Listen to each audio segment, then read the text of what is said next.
Vertice in prefettura tra il viceministro Cancelleri e i sindaci della provincia sul tema della viabilità locale.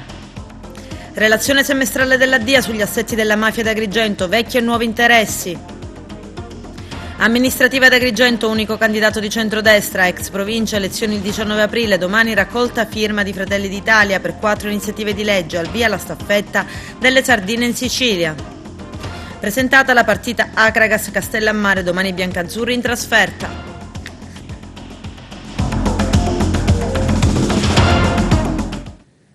Bentrovati gentili telespettatori al nostro appuntamento con l'informazione. Incontro in prefettura d'Agrigento tra il vice ministro alle infrastrutture e dei trasporti Giancarlo Cancelleri e i sindaci agrigeltini sul tema della viabilità locale. Il servizio del nostro direttore Arturo Cantella. Visita stamani in prefettura del vice ministro Giancarlo Cancelleri alla delega alle infrastrutture che ha incontrato i sindaci della nostra provincia per un esame delle tematiche relative alle viabilità in generale delle nostre strade. Alla riunione ha preso parte anche Don Mario Sorce, i sindacati rappresentanti delle forze produttive, che in vista della prossima marcia fissata il giorno 25 dalla Rotonda Giunone a quella degli scrittori ha esposto le decennali criticità in cui versa ormai il nostro territorio in tema di strade. Don Mario Sorce ha ringraziato Cancelleri per l'attenzione che sta dando alla tematica, fermo restando che la manifestazione che si farà e che sarà consegnato un lungo elenco sulle priorità stradali in cui versa la nostra provincia e sarà un foglio molto lungo. Quindi il fatto che adesso siamo qui senza mezzi termini, le chiedo, noi avremo una marcia il 25 e la marcia aveva solo un intento e continua ad avere un intento, quello di dare alla nostra gente di nuovo il protagonismo della vita sociale che poi ha tutti i risvolti che conosciamo, di riappropriarsi di qualche cosa che purtroppo, per come sono andate le cose in decenni, potremmo dire in trentenni, in quarantenni, no? Che non viviamo questa realtà da oggi. Siamo talmente tanto indietro nelle infrastrutture che ovviamente non riusciremo a risolvere tutto, però dico dobbiamo dare la sensazione innanzitutto che è davvero cambiato e che i tempi sono fatti. Sono qui oggi perché secondo me questo territorio ha bisogno di avere delle risposte concrete e soprattutto i sindaci ai quali io voglio stare accanto devono avere il governo dalla loro parte per poter spiegare ai cittadini quello che sta avvenendo, perché ogni volta che un sindaco lo lasciamo solo su un territorio stiamo facendo il male di quella comunità e questo non è mai una cosa buona, quindi dobbiamo sempre lavorare insieme. Musumeci ha lanciato denunce precise contro l'ANAS per decenni e decenni di totale abbandono. Ecco, è possibile che l'ANAS ci mortifichi così, Cancelliere? Ma che l'ANAS abbia avuto per decenni il totale abbandono dei territori, quello è un dato di fatto che ovviamente è incontrovertibile. Cambiamo i vertici allora, cambiamo i vertici. C'è un ponte a Casteltermini che è 3 anni, 4 anni, insomma 100 metri, 50 metri di ponte, ancora dico, faccio un esempio per dire, avete la forza di cambiare i vertici dell'ANAS che non funzionano.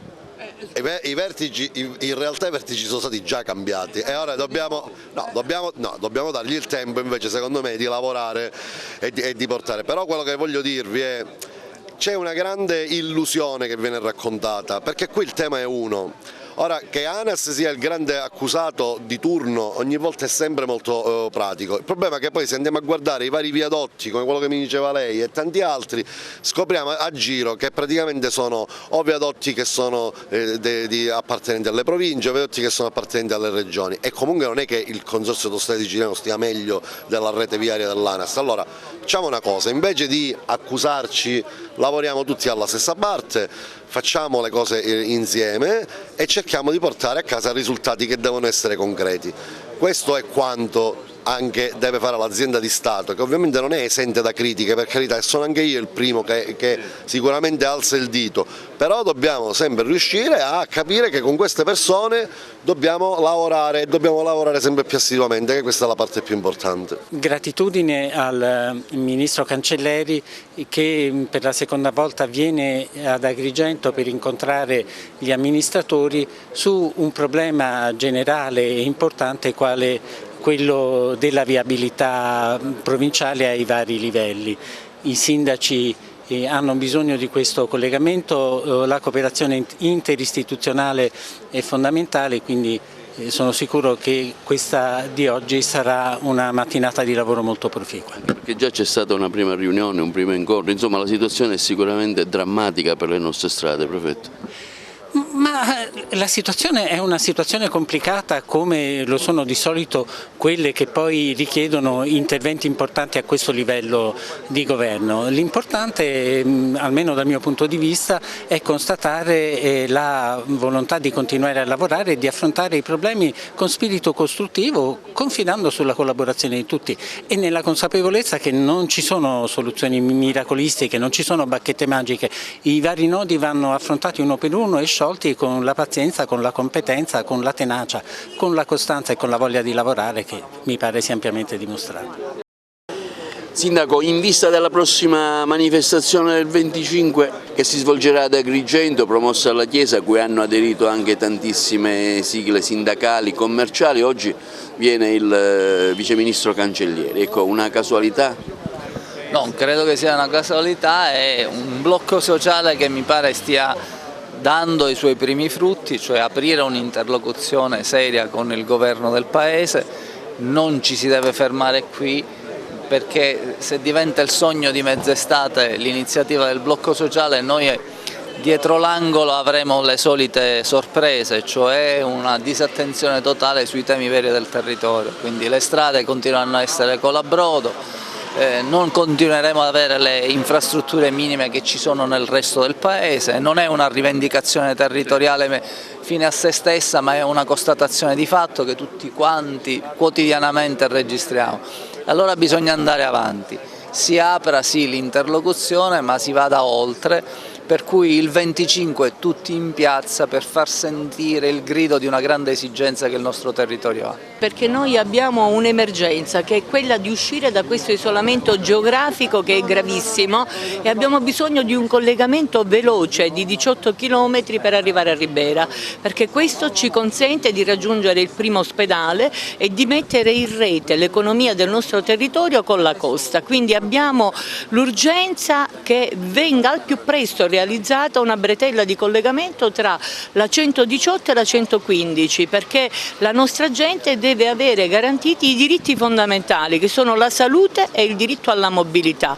Senza le strade non si può avere sviluppo, non si può avere il diritto alla salute e una qualità della vita decorosa, per cui è chiaro che noi di questo ne facciamo una priorità, perché ne vale anche della messa in sicurezza di un intero territorio, perché io non sono in grado di garantire nemmeno la protezione civile, perché se non abbiamo la possibilità di fare arrivare un ammalato con un'ambulanza in modo decoroso al primo pronto soccorso, è chiaro che la nostra qualità della vita è scadente e che non siamo nelle condizioni di garantire i diritti primari, anche i soccorsi in caso di una necessità, di un bisogno di protezione civile. Noi siamo emarginati e isolati e questo è accaduto più volte. Ormai non abbiamo la luce che se ne va in continuazione e quindi il giorno della vigilia dell'Epifania le nostre famiglie hanno avuto le feste guastate, con tutti i danni anche per quanto riguarda l'economia dei ristoranti, della gente che doveva festeggiare battesimi, compleanni. Siamo rimasti al buio, per esempio, dalle 10 fino alle 2 meno un quarto di notte. Un sud del sud, e di questo sud noi siamo l'isola, ecco, perché ormai le nostre donne per partorire debbono affittarsi anche un B&B oppure l'albergo, andare in albergo, perché bisogna partorire o a Palermo o a Sciacca. Noi siamo peggio dell'isola di Lampedusa e allora diciamo basta. Il nostro comune, come tantissime, ma il nostro proprio dell'entroterra, ritengo sia tra i comuni più svantaggiati. Questa strada, la 189 Agrigento-Palermo, che poi diventa 121, ormai è insopportabile, inaccettabile, tutti questi semafori, i lavori che vanno a rilentissimo. Ho fatto questo percorso giorni fa su una strada di 50 km dove insistono i lavori, c'erano presenti 2 escavatori, un mini escavatore e uno medio e 3 operai. Penso io, ma si può ancora aspettare tanto dopo i danni che ci sono stati? E allora intanto per quanto riguarda i disagi per chi viaggia, io penso a quelle che vivono queste cose. poi penso a tutte le attività produttive che ci sono nella zona, dove il danno ormai è irreversibile. Penso anche alle imprese subappaltatrici che ancora devono essere pagate. Se così si fosse comportata un'impresa siciliana oggi si griderebbe alla mafia, si griderebbe alla mafia. Lo fa un'impresa del nord, tutto viene subito. Relazione semestrale della Direzione Investigativa Antimafia di Agrigento per il periodo gennaio-giugno 2019. I punti più importanti nel servizio. Il contesto criminale della provincia di Agrigento continua ad essere caratterizzato dalla presenza dominante di Cosa Nostra, che monopolizza la gestione delle più remunerative attività illegali e condiziona ancora pesantemente il contesto socio-economico, già duramente messo alla prova da un perdurante stato di crisi. Rimasta unitaria e verticistica, l'organizzazione conserva la tradizionale ripartizione nei 7 mandamenti: Agrigento, Burgio, Del Bellice, Santa Elisabetta, Cianciana, Canicattì e Palma di Montechiaro, al cui interno operano 42 famiglie mafiose. Cosa Nostra Agrigentina rappresenta una delle più solide roccaforti dell'organizzazione e ha vissuto una costante evoluzione, espandendo l'area degli interessi dall'originario contesto agro-pastorale a settori criminali ben più remunerativi. È quanto si legge nella relazione della Direzione Investigativa Antimafia sull'attività e sui risultati tra gennaio e giugno del 2019 trasmessi al Parlamento. Un ruolo minore ma comunque di rilievo, prosegue la relazione, viene occupato dalla Stidra, originariamente parte scissionista di Cosa Nostra ma che oggi fa affari con quest'ultima. L'influenza della Stidra è presente nei territori di Palma di Montechiaro, Porto Empedocle, Naro, Favara, Canicattì, Campobello di Licata, Camastra, Bivona e Racalmuto. Storicamente la mafia in questo territorio si caratterizza per una spiccata capacità di interazione con le consorterie mafiose di altre province dell'isola, in particolare con quella di Palermo e con realtà criminali di altre regioni. Si registra una fase di riassetto interno all'organizzazione mafiosa, a seguito dei recenti arresti delle figure apicali. Le recomposizioni di famiglie e di mandamenti sono anche influenzate dalle scarcerazioni degli affiliati, in particolar modo di quelli che avevano già ricoperto ruoli apicali. Proprio il monitoraggio di soggetti scarcerati ha caratterizzato le attività investigative Kerkent e Assedio. Anche in questa provincia i business mafiosi rispecchiano le esigenze di liquidità e di controllo del territorio, trovando nel racket delle estorsioni, nel traffico di stupefacenti e più recentemente nel controllo del gioco d'azzardo dei settori di primario interesse. Con riferimento alle estorsioni, il 12 maggio 2019 è stato eseguito un decreto di fermo di indiziato di delitto nei confronti di 2 soggetti di Licata ritenuti responsabili dei reati di usura e di tentata estorsione in concorso, continuati ed aggravati dal metodo mafioso. L'indagine era stata attivata per far luce su episodi di danneggiamento seguiti da incendio nella zona di Licata. Il successivo 19 giugno l'operazione Assedio, oltre a far luce sugli attuali assetti organizzativi della famiglia di Licata, ha evidenziato un'inedita forma di estorsione. Un imprenditore edile licatese si è visto costretto a versare alla predetta famiglia 5.000 euro per aver realizzato lavori in territorio tedesco. Si è rilevata anche l'imposizione indebita di slot machine presso numerosi esercenti nell'area periferica licatese. Da evidenziare inoltre che tra i soggetti destinatari del provvedimento di fermo vi è un amministratore locale che, in accordo con il reggente della locale famiglia mafiosa in cambio della promessa di futura utilità, nel 2018 aveva ottenuto l'appoggio elettorale del clan. Anche per il semestre in esame significative sono le risultanze di operazioni legate al traffico e allo spaccio di droga. In tal senso l'operazione Kerkent, conclusa dalla DIA il 4 marzo 2019, ha colpito soggetti operativi tra le province di Agrigento, Palermo Trapani, Vibo Valentia e Parma. Le indagini hanno documentato l'esistenza nella città di Agrigento di un gruppo criminale facente capo a un pluripregiudicato già affiliato alla famiglia mafiosa di Agrigento Villa Seta, che dopo essere stato scarcerato aveva ricevuto l'investitura di nuovo capo di famiglia direttamente dal precedente boss. L'assunzione di questo incarico ha consentito al nuovo boss di interferire nello svolgimento delle attività produttive locali e di commissionare alcuni delitti. Lo stesso peraltro aveva incrementato il traffico di sostanze stupefacenti destinate al mercato agrigentino con canali di approvvigionamento che facevano capo ad altri sodalizi mafiosi locali e palermitani di matrice stidra e mafiosa, nonché alle endrine calabresi dell'area vibonese. Ancora in relazione al traffico di stupefacenti si richiamano le operazioni Extra, Fines 2, Celandro e Mare Magnum, sviluppate nel territorio di Caltanissetta ma con profili di connessione con la realtà agrigentina.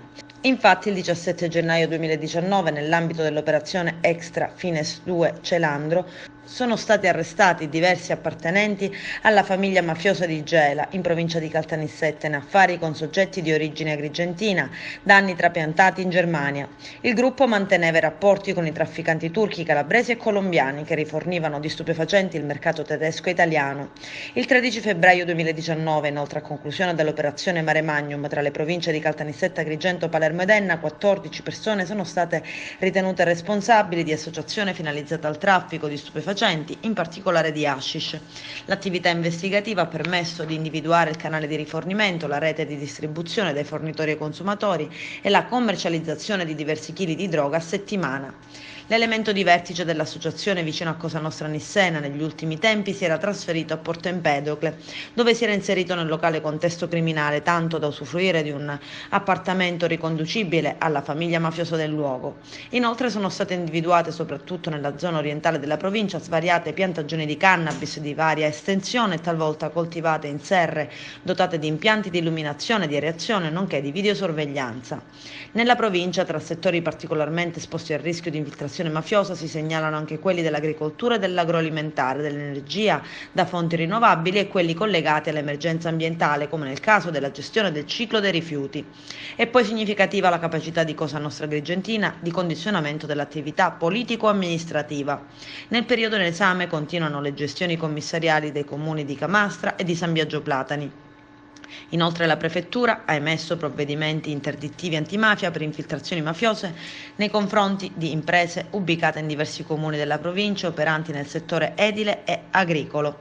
Anche nel semestre si sono registrate numerose intimidazioni tramite danneggiamento o minacce nei confronti di rappresentanti delle istituzioni. Nel panorama criminale agrigentino si continua infine a registrare anche l'operatività di gruppi criminali stranieri. Con il passare degli anni essi sono aumentati nel numero e hanno allargato i loro margini operativi, anche grazie ai rapporti con criminalità locale di tipo comune.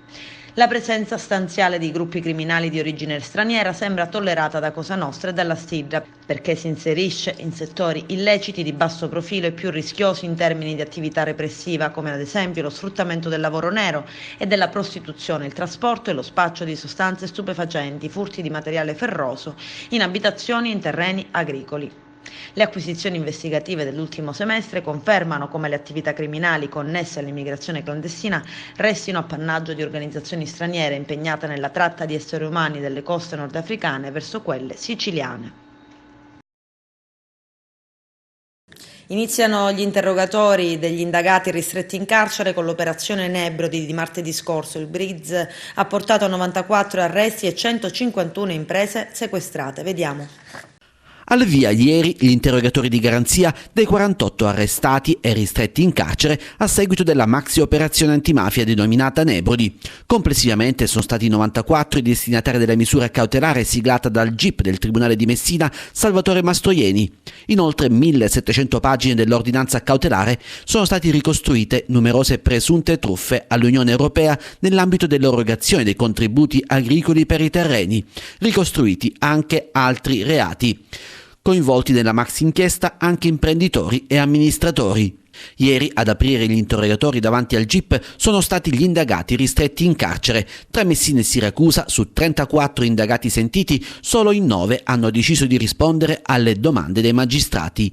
In 25 hanno scelto invece la strada del silenzio, avvalendosi della facoltà di non rispondere. Dal 21 al 24 gennaio i magistrati sentiranno gli indagati finiti gli arresti domiciliari, tra questi il sindaco di Tortorici Emanuele Galatisardo, coinvolto nell'inchiesta per fatti estranei alla sua attività di amministratore. Complessivamente sono ben 194 gli indagati dell'operazione Nebrodi, la più grande offensiva dello Stato alla criminalità nel messinese dopo l'operazione Mare Nostrum. A vario titolo sono contestati i reati di associazione a delinquere di stampo mafioso, concorso esterno all'associazione mafiosa, danneggiamento seguito da incendio, l'uso di sigilli e strumenti contraffatti, falsità materiale e ideologica commessa da pubblico ufficiale in atto pubblico, trasferimento fraudolento di valori, imprenditori, estorsione, truffa aggravata per il conseguimento di erogazioni pubbliche, beni e utilità di provenienza illecita. Un'indagine che ha portato alla luce non solo truffe all'Unione Europea, ma tante altre attività della criminalità per mantenere in maniera forte la sua presenza sul territorio nebrudeo e non solo. Spunta il video dell'omicidio a Naro del bracciante agricolo ucciso a colpi di zappa davanti a moglie e figlio. La Corte d'Assise dispone la perizia sull'impianto di sicurezza di un'abitazione privata. I particolari nel servizio.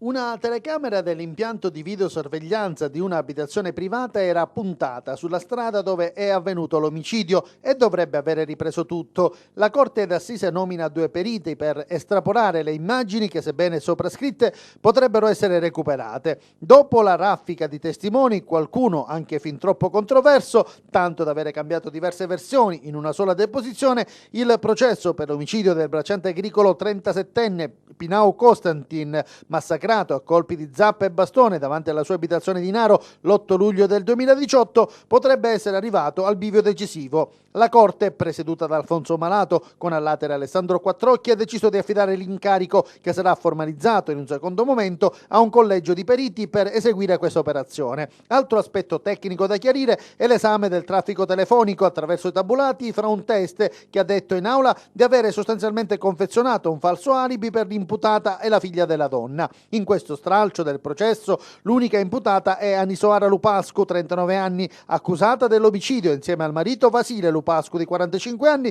e al loro figlio Vladut Vasile Lupascu di 20 anni, condannati entrambi a 30 anni nello stralcio abbreviato. L'agguato sarebbe avvenuto mentre Costantin, insieme alla moglie, rimasta pure ferita nel tentativo di difendere il marito, e al figlio stavano rientrando in casa dopo un battesimo. L'omicidio fu preceduto da continui litigi e aggressioni reciproche. Adesso ci fermiamo per la prima pausa pubblicitaria, tra poco vi aspetto. Amministrativa ad Agrigento si configura un candidato sindaco del centrodestra, Arturo Cantella. Da più parti ad Agrigento, tra la gente di centrodestra, veniva auspicata una unità dello schieramento al fine di scegliere un candidato unico in vista delle prossime elezioni a sindaco della città. A lanciare tale input è stata l'onorevole parlamentare regionale Giusy Savarino, che è anche presidente della Commissione Ambiente, che nel corso di un'iniziativa lanciata ad Agrigento sotto il periodo natalizio, per l'esattezza lo scorso 21 dicembre, la Forza delle Idee, le tue proposte per la città, svoltasi a Porta di Ponte in via Atenea, invitava i cittadini ad esprimere un loro parere sulla prossima candidatura a primo cittadino e a suggerire anche delle proposte per migliorare la città, iniziativa che fu ben accolta dai passanti, che hanno così liberamente espresso i loro pareri. Oggi si rendono note tali idee. La parlamentare agrigentina ha dichiarato infatti: tante sono state le proposte raccolte, molta più gente ha preferito soffermarsi più sulle idee che sulla scelta dei singoli candidati. I temi segnalati, soprattutto quelli ambientali e quelli per implementare il parco archeologico della Valle dei Templi. Per ciò che riguarda la scelta del candidato sindaco, per la Savarino maggiore inclinazione è stata espressa verso Marco Zambuto e qualcuno anche sull'attuale sindaco Lillo Firetto. Per l'onorevole Giusy Savarino del partito del presidente Musumeci un prossimo screening verrà fatto e successivamente nel corso di una nostra assemblea cittadina faremo la nostra scelta. Giusy Savarino: sarebbe bello individuare una candidatura comune a tutto il centrodestra e questo si allineerebbe sia con le scelte politiche regionali del presidente Musumeci che anche su quello che vorremmo fare a livello nazionale. Le dichiarazioni dell'onorevole Savarino sono state ben accolte dal parlamentare azzurro Riccardo Gallo, che condivide la coesione del centrodestra proposta dalla parlamentare di Ravanusa, una coalizione ad hoc anche ad Agrigento come quella che sostiene il presidente della regione Nello Musumeci. Per Gallo bisogna concordare un comportamento univoco della coalizione senza fuga in avanti, quindi uniti sia diventerà bellissima l'UDC, Fratelli d'Italia, la Lega e le liste civiche che si riconoscono nel progetto del centrodestra.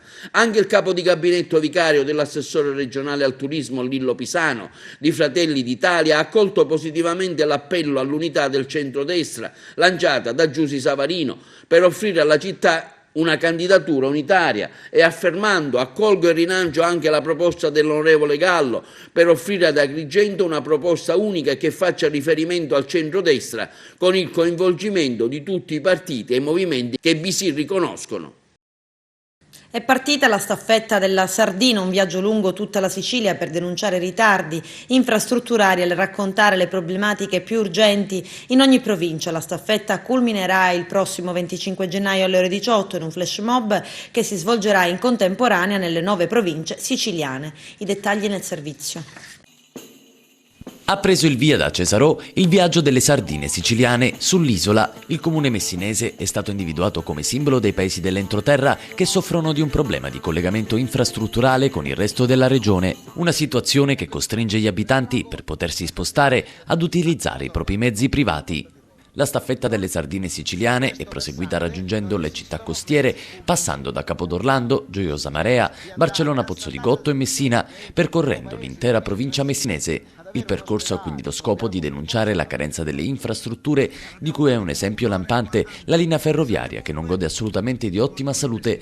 La maggior parte dei treni è obsoleta ed il resto ed estremamente datato. Il tracciato planimetrico ad unico binario, utilizzato per gran parte della regione, risale alla fine dell'Ottocento. Le immagini suggestive catturate dal movimento pongono poi l'accento anche sul dramma dell'erosione delle coste che sta flagellando tutto il litorale tirrenico della regione. Sono in pericolo infrastrutture, centri turistici, case e interi paesi, il che causa danni economici immani per le singole comunità e per l'economia dell'intera regione. I problemi sono tanti e oltre la lentezza nella crescita trapela anche quello nell'affrontare criticità importanti e strategiche come i crolli di ponti e viadotti che aspettano una ricostruzione da ormai più di 10 anni. A completare il quadro ed evidenziare la mala gestione che perdura da ormai decenni, un fatto di cronaca degli ultimi giorni, quale lo scempio della discarica a cielo aperto nella zona di Milazzo, venuta alla luce proprio a causa dell'erosione costiera.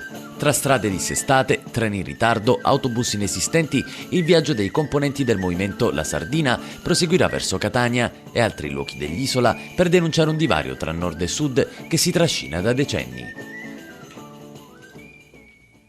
Fratelli d'Italia e 4 iniziative di legge, raccolta firme domani domenica ad Agrigento. Vediamo. Domani in piazza Cavour Fratelli d'Italia fa una raccolta firme. Di cosa si tratta e quando si svolgerà l'appuntamento? Sì, Fratelli d'Italia domani in piazza Cavour per sostenere una delle sue più importanti battaglie. Raccoglieremo le firme per 4 proposte di legge di iniziativa popolare. Chiediamo l'abolizione dei senatori a vita, l'elezione diretta del Presidente della Repubblica, il tetto alle tasse in Costituzione e la supremazia dell'ordinamento italiano su quello europeo. Invitiamo tutti i cittadini, al di là del proprio credo politico, a partecipare, a sostenere. Si tratta di tematiche che hanno una valenza popolare, volte alla creazione di un paese che sia innanzitutto moderno, un paese che abbia delle regole certe, un paese che non venga condizionato dalle scelte momentanee di questo o di quel partito politico, ma che rispecchi e rispetti la volontà popolare, così come viene dettato dalla nostra Costituzione. Quindi vi invitiamo tutti a prendere parte a questa iniziativa, ci vediamo domani alle ore 10 a piazza Cavour, vi aspettiamo. La Regione ci riprova per l'ennesima volta, fissate al 19 aprile le elezioni provinciali di secondo livello. Alle urne solo i consiglieri comunali e i sindaci. A Palermo, Catania e Messina il presidente è il sindaco. È da quasi 8 anni che gli enti vanno avanti con i commissari. Lello Casesa. Si svolgeranno il 19 aprile le elezioni per le ex province siciliane. Lo ha deciso il governo Musumeci in attuazione della legge regionale 8 del 2019 che aveva individuato nel mese di aprile il momento migliore per il 2020. Si tratta di elezioni di secondo livello e quindi saranno chiamati alle urne tutti i sindaci ed i consiglieri dei 390 comuni dell'isola. Nei cosiddetti enti di area vasta, la gestione commissariale durava da oltre 10 anni. Nelle 3 città metropolitane di Palermo, Catania e Messina verranno eletti solo i consigli, in quanto il sindaco coincide di diritto con il primo cittadino del comune capoluogo.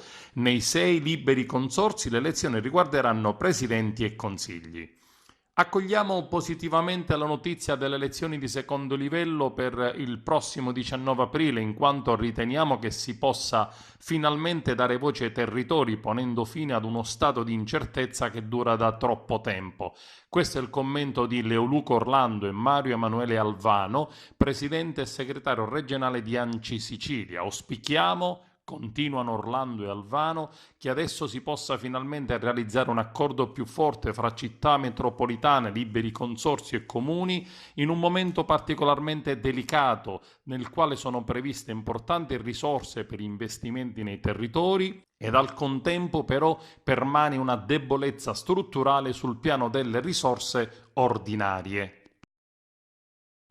Ieri la notte dei licei anche al classico Empedocle di Agrigento gli studenti sono stati i protagonisti di letture di brani classici, laboratori teatrali, mostre tematiche, musica ed esperimenti scientifici. Il nostro direttore Arturo Cantella. Ha avuto un gran riscontro di gente l'Open Day che si è svolto ieri sera al liceo classico Empedocle e che ha visto lo svolgersi della notte nazionale dei licei. Gli alunni coadiuvati dai professori si sono così cimentati nell'accoglienza dei nuovi arrivati e delle loro famiglie, esibendosi nelle varie aule in modo da interpretare ogni materia da loro studiata, anche con rappresentazioni in costume, esibizioni teatrali e quant'altro necessario per spiegare il percorso del liceo classico Empedocle, indirizzato principalmente allo studio della civiltà classica, della cultura umanistica e musicale.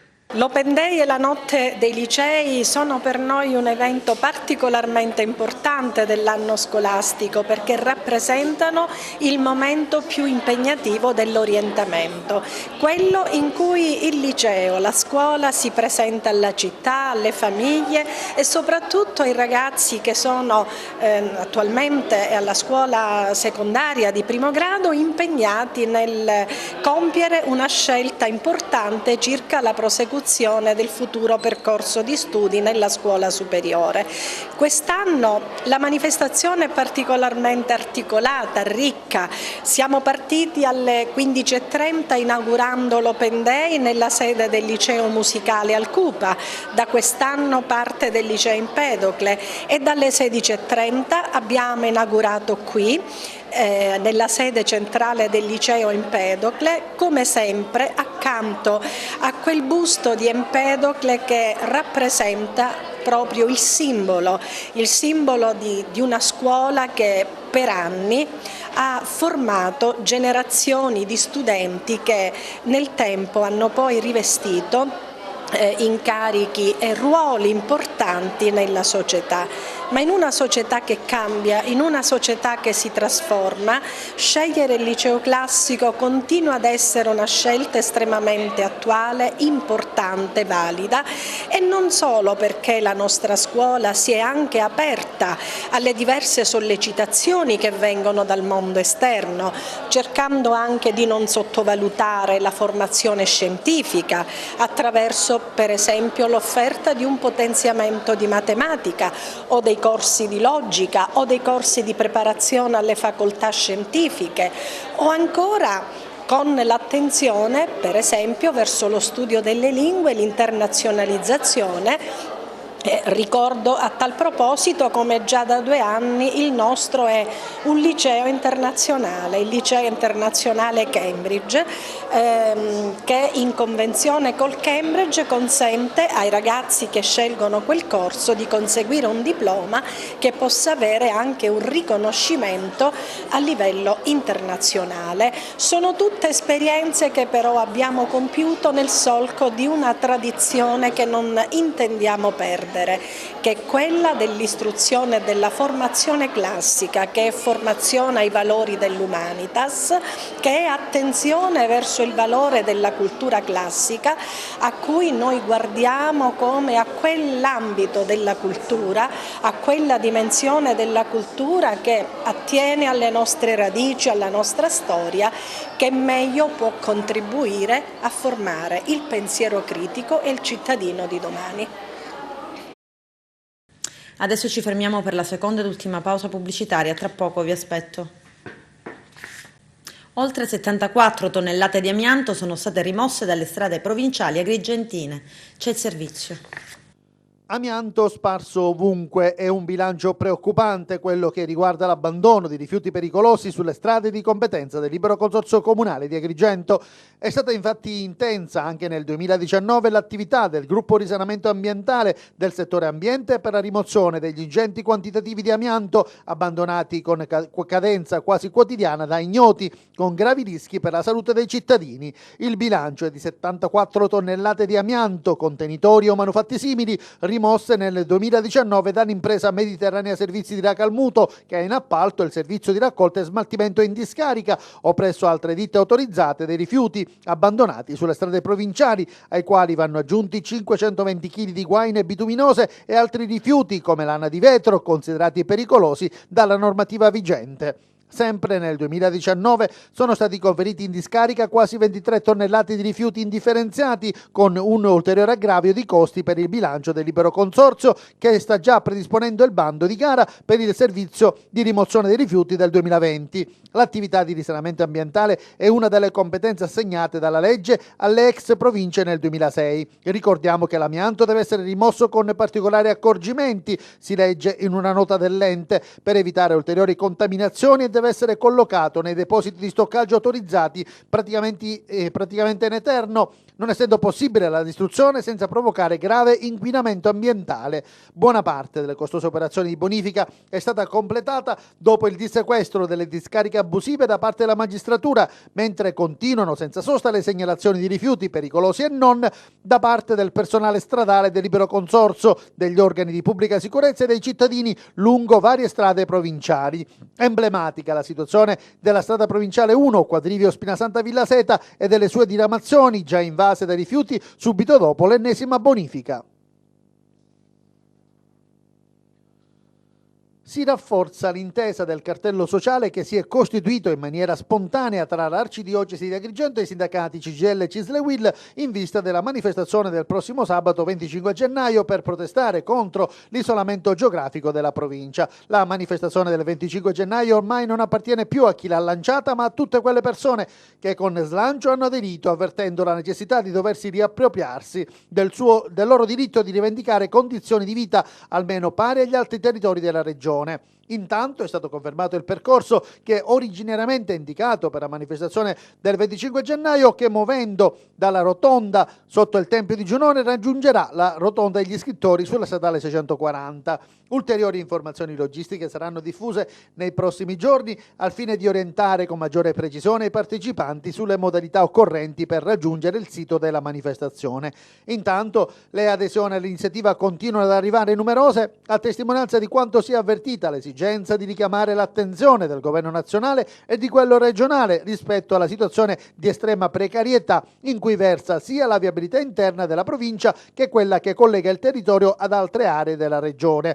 Tra gli enti che hanno sposato l'iniziativa c'è anche la Camera di Commercio, che aderisce alla manifestazione, spiega il commissario Giuseppe Termine, con la consapevolezza che l'isolamento della provincia a causa della precarietà delle infrastrutture viarie rappresenti un grave problema non solo per la mobilità della popolazione, ma anche una grande penalizzazione per il tessuto produttivo del nostro territorio. Ci sarà anche l'associazione Tante Case Tante Idee, di recente costituzione. I motivi che sono alla base della nascita della nostra associazione, sottolinea il presidente Domenico Vecchio, sono strettamente collegati alla necessità di superare la marginalità del nostro territorio se si vogliono cogliere le potenzialità turistiche da tutti riconosciuti. In questo senso, partecipare alla marcia del 25 gennaio vuole costituire un momento di sensibilizzazione affinché le autorità competenti si rendano conto che il territorio non può più aspettare risposte adeguate a quei problemi vecchi e nuovi che rischiano di confinare la provincia in una condizione di sottosviluppo. Nelle ultime ore è arrivata anche l'adesione di Federconsumatori Agrigento. Calcio Eccellenza, presentata ai media la partita in trasferta dell'Acragas contro il Castellammare di domani. Carmelo Lentini. Per la trasferta di domenica prossima contro il Castellammare, il tecnico Totovullo recupera il difensore Alfonso Cipolla, che ha terminato di scontare le 3 giornate di squalifica. Per il resto tutta la rosa è a disposizione, avendo recuperato anche il centrocampista campista e Pirrone a tempo pieno. La squadra ha completato la preparazione ed è pronta a dare battaglia per la conquista dell'intera posta in palio per non staccarsi troppo dalla coppia Dattilo-Canicattì che la precede in classifica generale. Tra l'altro va sottolineato che proprio le due battistrada rispetto alla compagine dei Templi avranno un turno favorevole. Il Dattilo infatti ospiterà i cugini del Mazzara, mentre il Canicattì sul campo amico di Ravanusa se la vedrà con il CUS Palermo. Si tratta di un'altra giornata campale dove chi sbaglia arretra in classifica generale. Dovrebbe essere un turno apparentemente facile anche per la Grigentina Pro Favara, che sarà ospite del non certo irresistibile Alcamo. Altre gare di cartello si giocano a San Cataldo, dove sarà di scena la Parmonfal, e l'Oratorio Marineo, che se la vedrà con il Geraci. La gara a Castellammare Acregas verrà diretta da Gianluca Livigni di Palermo, assistenti Vito Licari e Giovanni Figuccia, entrambi di Marsala.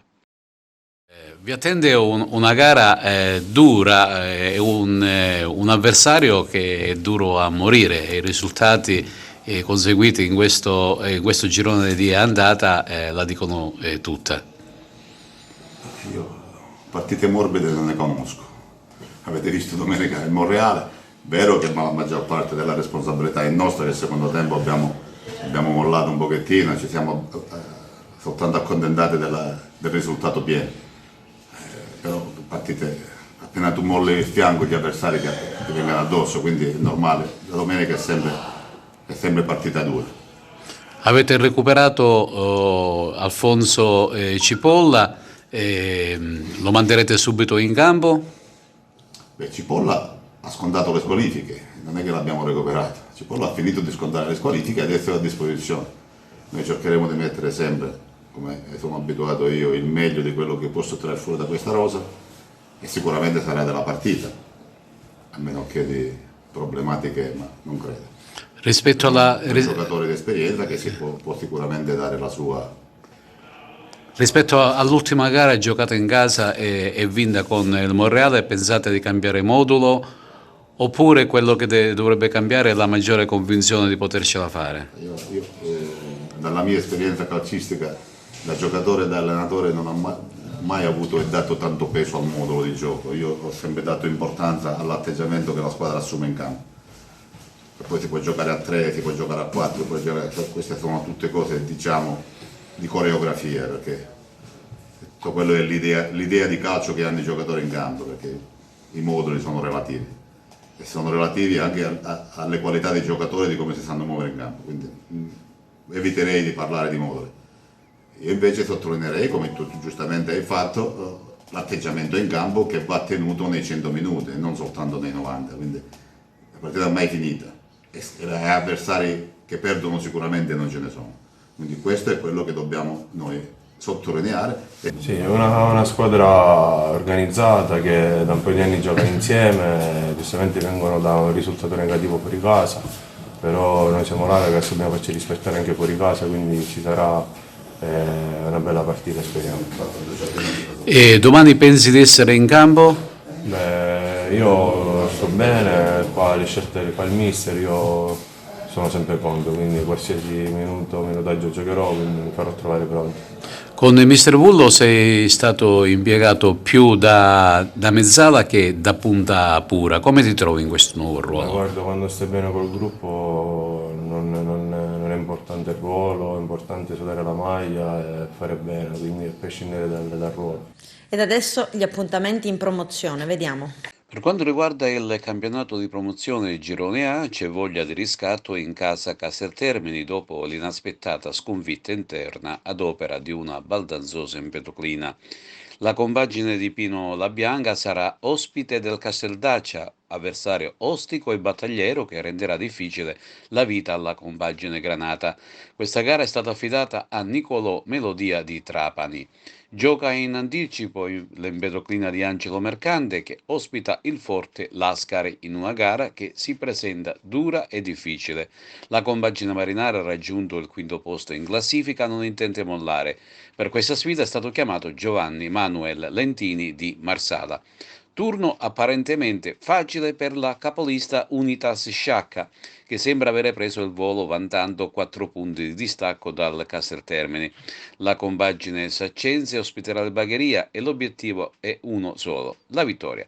A dirigere la gara del Gurrera è stato chiamato Giuseppe Lipari di Trapani. La Folgore di Castelvetrano gioca a Piantellago contro la locale Nissa, mentre il Camarat se la vedrà in casa con i vicini di casa dell'Albatros Lercara dell'ex acragantino Giovanni Comito. Il celebre attore Giancarlo Giannini, voce e volto tra i più noti e apprezzati in Italia, arriva al Teatro Pirandello per uno spettacolo d'eccezione. Si tratta di un recital, le parole note, un'esperienza di bellezza, dice una nota del teatro, che attraverso la lettura italiana per arrivare dopo una lunga serie di tappe sul palco del Teatro Pirandello. L'appuntamento è stasera alle 21 e domani domenica 19 gennaio alle 17:30. Con questo è tutto, termina qui l'edizione del telegiornale. Grazie per la gentile attenzione, per essere stati con noi e buon weekend, a presto.